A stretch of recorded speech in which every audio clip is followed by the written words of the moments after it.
What's up, guys? Armbar here for another video. As usual, I'm here with my good friend Ty. Guys, if you're new to the channel, don't forget to smash the subscribe button. If you've been here before, thank you for coming back. Today we're going to make it short and sweet, and we're going to talk about what I think is the best way to chain your armbar escapes.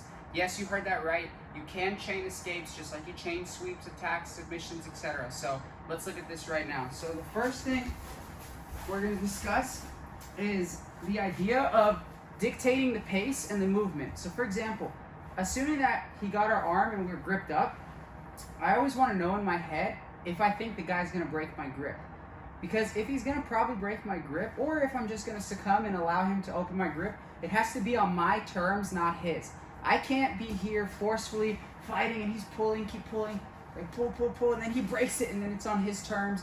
He's prepared to latch on and he has just a millimeter of space that I don't and a little bit of timing that I don't. He's probably going to escape or get the arm bar, pardon me. So there's two really good escapes that I like to connect, and it's one that I just made a video on, which is it's performing really well. People really like it, so I'm going to leave a link in the description, which is the escape where I bring my hand underneath, I push him down, and I start to turn my thumb.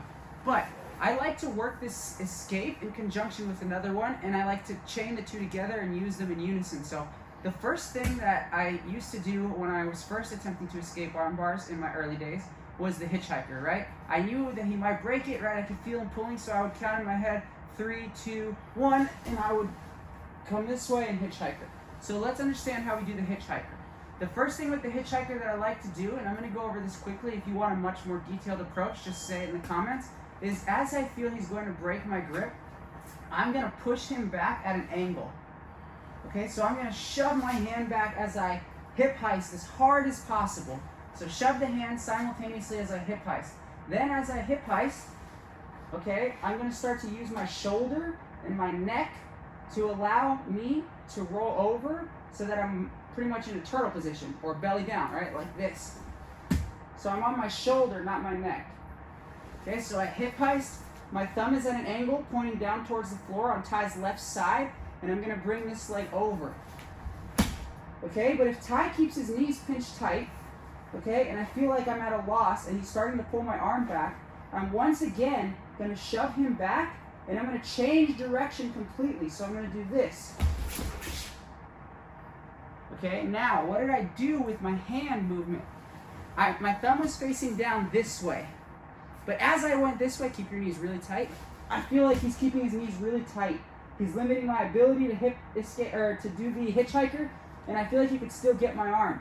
So now I'm going to bail, I'm going to scissor my legs, and I'm going to swing myself to the other side, to Ty's right side as I bring my thumb down, like so. Notice how I keep my hand really low, because I don't want him to trap me here. I need to get this hand out so I can get my head to the other side of his foot. At this point, it's kind of a dogfight, right? Some people will allow you to just pull yourself up and get to side, but most people are going to start to sit up hard.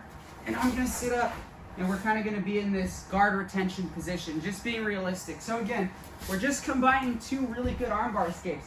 The first being the hitchhiker, right? First principle is I have the grip, I'm controlling. If he's like pushing on my hand, I'm like 1, 2, 3, okay? I feel like I can't get this, so I swing myself back, guys. Momentum, use your hips. Swing, push his legs away, turn my thumb down, and start to come up.